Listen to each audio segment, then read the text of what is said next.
നാഗൈനിക 7 episode 42ലേക്ക് എല്ലാവർക്കും സ്വാഗതം. ഓഫീസിലെ സൗകര്യങ്ങൾ കണ്ട് സന്തോഷത്തോടെ നിൽക്കുകയാണ് ഖുഷി. മറുവശത്ത് വാഷ്റൂമിൽ നിൽക്കുന്ന ടീന കാരൻ പറഞ്ഞതിനെ കുറിച്ച് ഓർമ്മിച്ച് വിഷമിച്ച് നിൽക്കുകയാണ്. ടീനയുടെ വിഷമങ്ങൾ ടീനയ്ക്ക് ആരോടും പറയാൻ കഴിയുന്നില്ല. ശേഷം വാഷ്റൂമിൽ നിന്ന് പുറത്തു വരുന്ന ടീന അഭിനയെ കണ്ട് അഭിനയെ നോക്കി നിൽക്കുകയാണ്. അപ്പോൾ ടീനയുടെ അടുത്ത് വരുന്ന പിങ്കി ആഹാരം മാത്രമല്ല പൂർവിയെ ഇവളാണെന്നും പറഞ്ഞിട്ട് ദേഷ്യത്തോടെ പിങ്കി നിഷയും അവിടെ നിന്ന് പോവുകയാണ്. ഇതെല്ലാം നോക്കി നിൽക്കുകയാണ് അഭിനയും അഭിനയുടെ അടുത്തായി രാധികയും. അഭിനയെ കാണുന്ന ടീന സന്തോഷം കൊണ്ട് ഓടി അപരയുടെ അടുത്തേക്ക് പോവുകയാണ്. ടീനയെ കാണുന്ന അപര ടീനയോട് ആര്യമിന്റെ എക്സ് വൈഫിനെ പോലെയാണ് എന്നെ കാണാനെന്ന് എനിക്കറിയാം, അവൾ നല്ലവളല്ല എന്നും എനിക്കറിയാം, പക്ഷെ ഞാൻ അങ്ങനെയല്ല എന്ന് പറയുന്നത് കേൾക്കുന്ന ടീന അവൾ നല്ലവളായിരുന്നു, അവൾക്ക് നല്ല മനസ്സായിരുന്നു, നീയും അവളെ പോലെ ആവണമെന്നാണ് ഞാൻ ആഗ്രഹിക്കുന്നത് എന്ന് പറഞ്ഞിട്ട് ടീന അവരെ കെട്ടിപ്പിടിക്കുകയാണ്. ഇതെല്ലാം കണ്ട് ദേഷ്യത്തോടെ നിൽക്കുകയാണ് രാധിക. ടീന സന്തോഷത്തോടെ നിൽക്കുന്നത് കാണുന്ന അപര ആദ്യമായാണ് ആഹാനെ കുറിച്ച് ഒരാൾ നല്ലത് പറഞ്ഞത്. ആഹാന എനിക്ക് സഹോദരിയെ പോലെയായിരുന്നു, ഞാൻ മിസ് ചെയ്യുന്നു എന്ന് പറയുകയാണ് ടീന. അത് കേൾക്കുന്ന രാധിക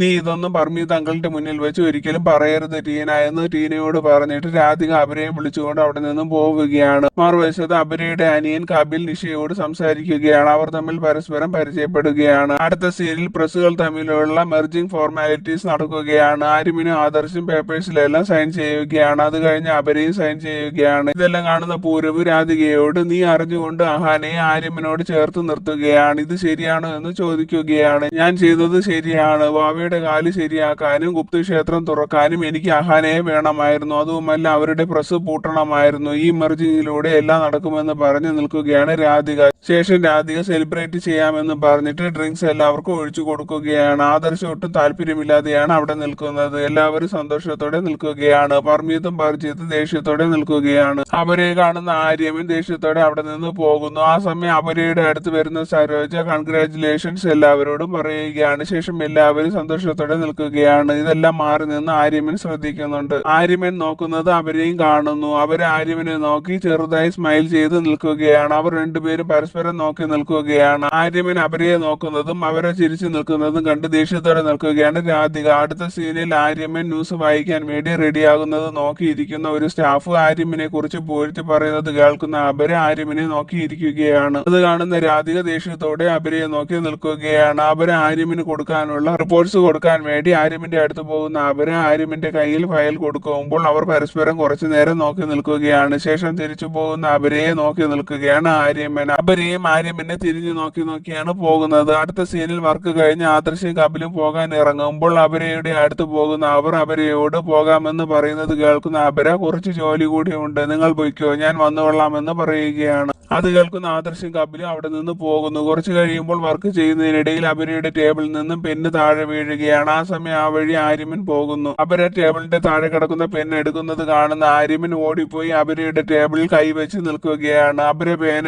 എടുത്തിട്ട് എഴുന്നേൽക്കുമ്പോൾ അപരയുടെ തല ടേബിളിൽ ഇടിക്കാതിരിക്കാനാണ് ആര്യമൻ അങ്ങനെ ചെയ്തത്. പേന എടുക്കുന്ന അപരയ്ക്ക് ആ കാര്യം മനസ്സിലാവുകയാണ്. അപര എന്തെങ്കിലും പറയാൻ തുടങ്ങുന്നതിന് മുമ്പ് തന്നെ ആര്യമൻ അവിടെ നിന്ന് പോവുകയാണ്. ആര്യമൻ പോകുന്നത് നോക്കി നിൽക്കുകയാണ് അപര. ഇതെല്ലാം രണ്ടുപേരും മാറി നിന്ന് കാണുന്നുണ്ട്. അത് വേറെ ആരുമല്ല, പൂരവും രാധികയും. രാധിക അതെല്ലാം കണ്ട് വിഷമിച്ച് നിൽക്കുന്നത് കാണുന്ന പൂരവ് രാധികയോട് നീ ആര്യമിനെ സ്നേഹിച്ചു തുടങ്ങിയോ എന്ന് ചോദിക്കുകയാണ്. അത് കേട്ടിട്ട് മറുപടി പറയാതെ ഓരോന്നും പറഞ്ഞ് ഒഴിഞ്ഞു മാറുകയാണ് രാധിക. ഇന്ന് ബാവ കാത്തിരുന്ന രാത്രിയാണെന്ന് പറഞ്ഞ് ദേഷ്യത്തോടെ നിൽക്കുകയാണ് രാധിക. അടുത്ത സീനിൽ ചങ്കിസ്ഥാനികളെ കുറിച്ചുള്ള കുറച്ച് ഇൻഫർമേഷനെ കുറിച്ച് ആര്യമൻ സംസാരിക്കുകയാണ്. ആര്യമൻ പറഞ്ഞത് ശരിയല്ല എന്ന് പറഞ്ഞ് അപരം സംസാരിക്കുന്നത് കേൾക്കുന്ന ആര്യമൻ ദേഷ്യത്തോടെ അവിടെ നിന്ന് പോവുകയാണ്. ആര്യമൻ പോകുന്നത് കാണുന്ന എല്ലാവരും ഒന്നും പറയാതെ ഇരിക്കുകയാണ്. അപ്പോൾ അപരയും അവിടെ നിന്ന് പോകുന്നു. ശേഷം അപര വീട്ടിലേക്ക് പോകാൻ വേണ്ടി തുടങ്ങുമ്പോൾ അപരയുടെ മുന്നിൽ വരുന്ന രാധിക അപരയോട് ഓഫീസ് ഇഷ്ടപ്പെട്ടോ എന്ന് ചോദിക്കുകയാണ്. ഇഷ്ടപ്പെട്ടു എന്ന് അപര പറയുന്നത് കേൾക്കുന്ന രാധിക അപരയെ വീട്ടിൽ ഡ്രോപ്പ് ചെയ്യാമെന്ന് പറയുകയാണ്. അത് കേട്ട് അപരയും സന്തോഷത്തോടെ നിൽക്കുകയാണ്. കുറച്ച് കഴിയുമ്പോൾ അപര പോകുന്നത് കാണുന്ന പർമീത്തും പരിചയത്തും അപരയെ നോക്കി അനന്ത എന്ന് വിളിക്കുകയാണ്. അത് കേൾക്കുന്ന അപര അവിടെ നിൽക്കുകയാണ്. അപര നിൽക്കുന്നത് കാണുന്ന അവർ അനന്തകുലത്തിലെ നാഗറാണി അനന്ത എന്ന് പറയുകയാണ്. അത് കേൾക്കുന്ന അപര തിരിഞ്ഞു നോക്കുന്നത് കാണുന്ന അവർ അനന്ത എന്ന നാഗറാണി നിന്റെ സഹോദരിയല്ലേ, ആ കാര്യം നിനക്ക് അറിയാവുന്നതല്ലേ എന്ന് പറയുകയാണ്. അത് കേൾക്കുന്ന അപര അവരുടെ അടുത്തേക്ക് പോവുകയാണ്. അവരുടെ അടുത്ത് അപര വരുന്നത് കാണുന്ന പർമീത്ത് അനന്തയെ അറിയാമായിരിക്കുമല്ലോ എന്ന് ചോദിക്കുകയാണ്. അത് കേട്ട ഉടൻ തന്നെ ഇല്ല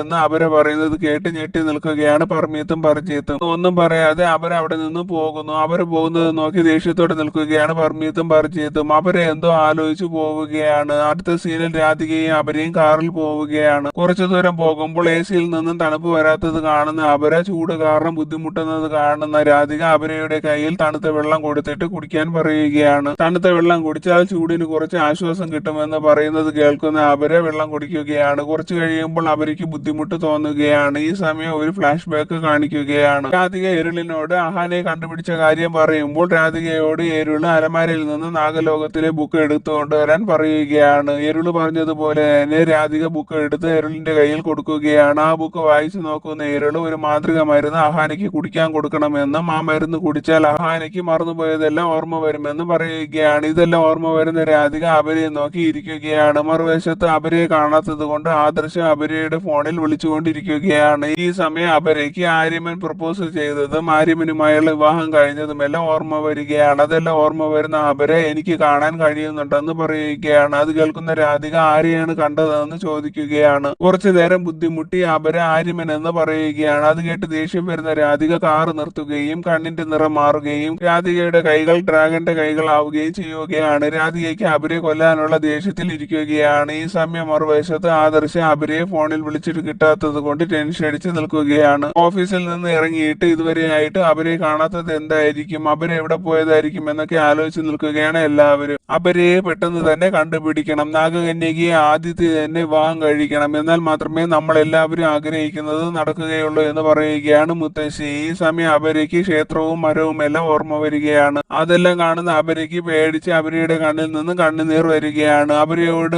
രാധിക വേറെ എന്തെങ്കിലും ഓർമ്മയിൽ കണ്ടു എന്ന് ചോദിക്കുകയാണ്. അപ്പോഴേക്ക് അപരയുടെ ബോധം പോകുന്നു. അപരയെ രാധിക വിളിച്ചെഴുന്നേൽപ്പിക്കാൻ ശ്രമിക്കുന്നുണ്ടെങ്കിൽ അപര എഴുന്നേൽക്കാത്തത് കാണുന്ന രാധിക എരുളിനെ വിളിക്കുകയാണ്. ഈ സമയം എരുളിനെ ഡോക്ടർ പരിശോധിക്കുകയും ഇഞ്ചക്ഷൻ കൊടുക്കുകയും ചെയ്യുകയാണ്. എരുൾ കല്ലായിക്കൊണ്ടിരിക്കുകയാണ്. വിളിച്ചിട്ടും അവിടെ ആരും ഫോൺ എടുക്കാത്തത് കൊണ്ട് രാധിക അപരയെ അപരയുടെ വീട്ടിലേക്ക് കൊണ്ടുപോകുന്നു. അപര പാതി മയക്കത്തിലായിരുന്നു. അപരയെ കാണുന്ന എല്ലാവരും കൂടി അപരയെ പിടിച്ചുകൊണ്ട് സെറ്റിയിൽ ഇരുത്തുകയാണ്. ശേഷം കുടിക്കാൻ വെള്ളം കൊടുക്കുന്നു. എന്താണ് അപരയ്ക്ക് സംഭവിച്ചതെന്ന് സരോജൻ ചോദിക്കുമ്പോൾ പെട്ടെന്ന് അപര മയങ്ങി വീണു. വീട് അടുത്തായതുകൊണ്ട് ഞാൻ കൊണ്ടുവരാമെന്ന് വിചാരിച്ചു. ഡോക്ടറെ വിളിച്ചിട്ടുണ്ട്, ഉടൻ തന്നെ വരുമെന്ന് പറയുകയാണ് രാധിക. സരോജൻ രാധികയോട് താങ്ക് യു എന്ന് പറയുകയാണ്. ശേഷം രാധിക അവിടെ നിന്നും പോകുന്നു. എല്ലാവരും അപരയെ തിരിച്ചു കിട്ടിയതിന്റെ സന്തോഷത്തിൽ നിൽക്കുകയാണ്. തുടർന്ന് അപരയെ പരിശോധിക്കുന്ന ഡോക്ടർ BP ഡൗൺ ആയതുകൊണ്ടാണ് മയങ്ങി വീണത്, മെഡിസിൻ എഴുതിയിട്ടുണ്ട്, കുഴപ്പമില്ല എന്ന് പറഞ്ഞിട്ട് ഡോക്ടർ അവിടെ നിന്നും പോവുകയാണ്. കുറച്ചു കഴിയുമ്പോൾ ആദിത്യ അപരയുടെ അടുത്ത് പോയിട്ട് അപരയോട് നീ എന്റെ ഉത്തരവാദിത്തമാണ്, നിനക്കൊന്നും വരാൻ ഞാൻ സമ്മതിക്കില്ല,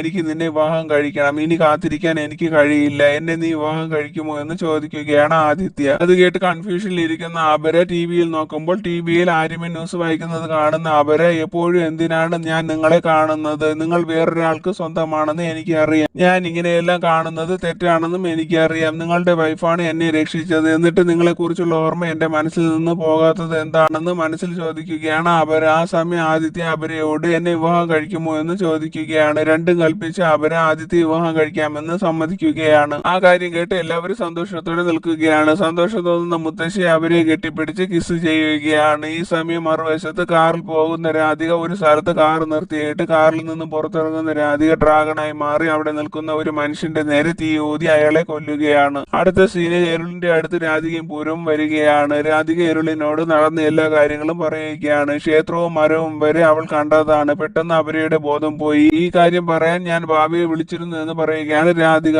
ഞാൻ വേദന തന്ന് ജീവിക്കുകയാണ്, എനിക്കിനി ഈ വേദന സഹിക്കാൻ വയ്യ, ഞാൻ മുഴുവൻ കല്ലാവുന്നത് എല്ലാവരും നോക്കി നിൽക്കും എന്നൊക്കെ ഒത്തിരി ഇമോഷണലായി പറയുകയാണ് എരുൾ. എന്നിട്ട് പൂരവിനോട് അലമാരയിൽ നിന്ന് നാഗലോകത്തിന്റെ ബുക്ക് എടുത്തുകൊണ്ട് വരാൻ പറയുമ്പോൾ പൂരവ് ആ ബുക്ക് എടുത്ത് രാധികയുടെ കയ്യിൽ കൊടുക്കുകയാണ്. അപ്പോൾ എരുൾ രാധികയോട് നാളെ ഗുപ്ത ക്ഷേത്രത്തിൽ പോകുമ്പോൾ എന്നെയും കൊണ്ടുപോകണം, അവിടെ വെച്ച് അവളുടെ കയ്യിൽ നാഗമാണിക്യം കൊടുക്കണം, ഒരു കാര്യം ശ്രദ്ധിക്കണം, അവളുടെ കയ്യിൽ എത്ര നേരം നാഗമാണിക്യം ഇരിക്കുമോ അത്രയും നേരം നമുക്ക് ക്ഷേത്രം കാണാൻ കഴിയും, ഇല്ല എങ്കിൽ നമുക്കത് ഡേഞ്ചറാണ്, നമ്മുടെ ആവശ്യം കഴിഞ്ഞാൽ നാഗമാണിക്യം കൊണ്ട് തന്നെ അവളെ കൊന്നു കളയണം, എന്റെ ഈ അവസ്ഥയ്ക്ക് കാരണം അവളാണ്, എനിക്ക് വേണ്ടി നീ അവളെ കൊല്ലണം എന്ന് രാധികയോട് പറയുകയാണ് എരുൾ. അടുത്ത സീനിൽ ഓഫീസിൽ ലേറ്റായി വരുന്ന അപരയെ ആര്യമൻ വഴക്ക് പറയുകയാണ്. അത് കേൾക്കുന്ന അപര നാളെ വരാൻ കഴിയില്ല എന്ന് പറയാനാണ് വന്നതെന്ന് പറയുകയാണ്. ഇത് നിങ്ങളുടെ പ്രസ് അല്ല, ഇവിടെയുള്ള റൂൾസ് നിങ്ങൾ ഫോളോ ചെയ്യണം, റൂൾസ് എല്ലാവർക്കും ബാധകമാണ്, നേരത്തെ പറയാതെ ആർക്കും ലീവ് കൊടുക്കില്ല എന്ന് പറയുകയാണ് ആര്യമൻ. അപ്പോൾ അവിടെ രാധിക വരുന്നു. രാധിക ആര്യമനും അവരെ സംസാരിക്കുന്നത് കാണുകയാണ്. അവർ ആര്യമനോട് നാളെ അപരയുടെ വിവാഹമാണെന്ന് പറയുകയാണ്. ആ കാര്യം കേട്ട് ഞെട്ടലോടെ നിൽക്കുകയാണ് ആര്യമൻ. അപ്പോൾ ആര്യമന് അഹാനെ പ്രപ്പോസ് ചെയ്തതും വിവാഹം കഴിച്ചതും ആര്യമന് ഓർമ്മ വരികയാണ്. ആര്യമൻ ഷോക്കിൽ തന്നെ നിൽക്കുകയാണ്. അപ്പോൾ അപരയുടെ അടുത്ത് വരുന്ന രാധിക അപരയോട് കൺഗ്രാറ്റുലേഷൻസ് പറയുകയാണ്. ആര്യമ്മൻ ഒന്നും പറയാതെ മാറി നിന്ന് വിഷമം മറയ്ക്കാൻ വേണ്ടി ട്രൈ ചെയ്ത് നിൽക്കുകയാണ്. അത് കാണുന്ന രാധിക ആര്യമ്മന്റെ അടുത്ത് പോയിട്ട് ആര്യമ്മനോട് എന്തിനാണ് അപരയോട് ഇങ്ങനെ പെരുമാറുന്നത്,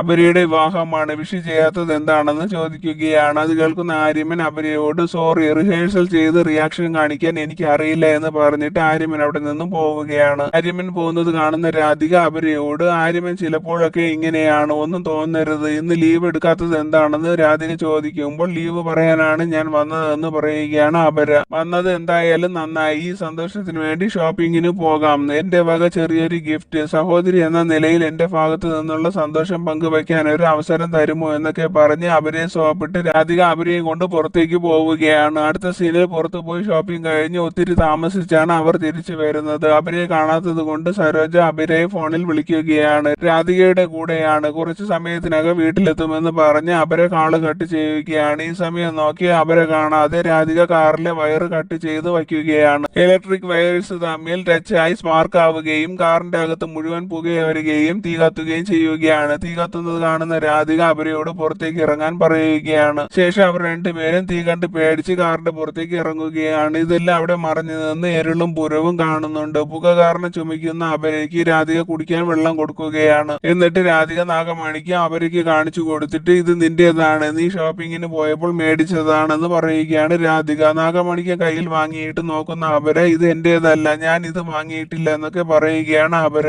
അത് കേൾക്കുന്ന രാധിക അപരയോട് ഒരിക്കൽ കൂടി ശ്രദ്ധിച്ച് നോക്ക് എന്നൊക്കെ നിർബന്ധിച്ച് പറയുന്നത് കേൾക്കുന്ന അപര ആ നാഗമാണിക്യത്തിൽ സൂക്ഷിച്ചു നോക്കുമ്പോൾ അപരയ്ക്ക് ഒരു പ്രത്യേക ഫീൽ തോന്നുകയാണ്. ആ സമയം നാഗമാണിക്യം പ്രകാശിക്കുകയാണ്. അതിൽ നിന്ന് വരുന്ന പ്രകാശത്തിൽ നോക്കുന്ന അപര ചെറിയൊരു മയക്കത്തിൽ നിൽക്കുകയാണ്. അപര ചുറ്റും നോക്കുകയാണ്. അപര നോക്കുന്ന സ്ഥലത്തെല്ലാം രാധികയും നോക്കുകയാണ്. ശേഷം നാഗമാണിക്യത്തിന്റെ പ്രകാശത്തിൽ എല്ലാവർക്കും ക്ഷേത്രം കാണാൻ കഴിയുന്നു. ക്ഷേത്രം കാണുന്ന രാധികയും എരുളും പൂരവും സന്തോഷത്തോടെ നിൽക്കുകയാണ്. തുടർന്ന് അപര നാഗമാണിക്യവുമായി മുന്നോട്ട് പോവുകയാണ്. അപ്പോൾ അപരയ്ക്ക് വ്യക്തമല്ലാത്ത ചില കാര്യങ്ങൾ ഓർമ്മ വരികയാണ്. ആ സമയം അവിടെ പകുതി നാഗമായി മാറി ഫാണി വരുന്നു. ഫാണി അപരയെ വാലുകൊണ്ട് തള്ളിയിടുകയാണ്. വീഴ്ചയുടെ ഇടയിൽ അപരയുടെ കയ്യിലിരിക്കുന്ന നാഗമാണിക്യം തെറിച്ചു പോവുകയാണ്. ഈ സമയം അപരയുടെ ബോധം പോകുന്നു. നാഗമാണിക്യം രാധികയുടെ കയ്യിൽ കിട്ടുകയാണ്. ഫാണി രാധികയോട് എന്റെ നാഗറാണിയുടെ പ്രതികാരം പൂർണ്ണമാകാതെ എനിക്കൊന്നും സംഭവിക്കില്ല, എന്റെ ജീവിതം തന്നെ നാഗറാണിയുടേതാണ്, നാഗറാണിക്ക് ഒരു അപകടം വരുത്താൻ ഞാൻ സമ്മതിക്കില്ല, നാഗറാണിക്ക് എല്ലാം ഓർമ്മ വരുമെന്ന് പറയുകയാണ് ഫാണി. നിനക്കെല്ലാം ഓർമ്മയുണ്ടെങ്കിൽ അല്ലേ നീ നാഗറാണിയെ തന്നെ മറന്നുപോയാലോ എന്ന് പറഞ്ഞ് രാധിക മുത്തെടുത്ത് ഡ്രാഗണായി മാറുകയാണ്. ഡ്രാഗൺ ആകുന്ന രാധിക ഫാണിയുമായി ഫൈറ്റ് ചെയ്യുകയാണ്. ഫൈറ്റിനിടയിൽ രാധിക ഫാണിയുടെ നെറ്റിയിൽ നാഗമാണിക്യം വെക്കാൻ നോക്കുന്നുണ്ട്. പക്ഷേ രാധികയ്ക്ക് അതിന് കഴിയുന്നില്ല. ആ സമയം അവിടെ പ്രഥം വരുന്നു. പ്രഥം നാഗമായി മാറി ഡ്രാഗണുമായി ഫൈറ്റ് ചെയ്യുകയാണ്. ഇതിനിടയിൽ ഗണ്ണുമായി ഷൂട്ട് ചെയ്യാൻ വരുന്ന പൂരവിനെ പ്രഥമ വാലുകൊണ്ട് അടിച്ചിടുകയാണ്. നാഗമാണിക്യത്തിനായി പിടിവലി കൂടുന്നതിനിടയിൽ നാഗമാണിക്യം തെറിച്ചു പോകുന്നു. നാഗമാണിക്യം എടുക്കാൻ പോകുന്ന രാധികയുടെ ശ്രദ്ധ മാറുന്ന സമയം നോക്കി ഫാണിയും പ്രഥമും കൂടി അപരയെ എടുത്തുകൊണ്ട് അവിടെ നിന്ന് പോവുകയാണ്. അപരയെ അവിടെ കാണാത്തത് കാണുന്ന രാധിക അപരയെ എങ്ങനെയെങ്കിലും കണ്ടുപിടിച്ച് ഇവിടെ കൊണ്ടുവന്ന് ഗുപ്ത ക്ഷേത്രത്തിന്റെ ഡോറ് അനന്തയെ കൊണ്ട് തന്നെ തുറപ്പിക്കുമെന്ന് എരുളിനോട് പറഞ്ഞു നിൽക്കുകയാണ് രാധിക.